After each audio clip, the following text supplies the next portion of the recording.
Ιουλία Τσίτζι. Δεν είναι.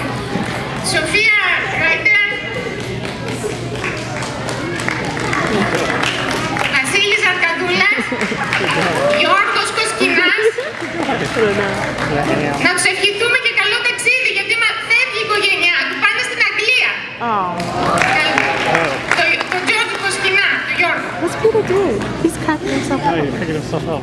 Παναγιώτης Καραγιώργος. Yay! Στέφανος Παντελέος. Yay! Λοιπόν, τους δίνουμε και από ένα δωράκι, εκ μέρους του ελληνικού μας σχολείου, το αρκουδάκι μου. Έτοιμοι? Από εδώ, παιδιά.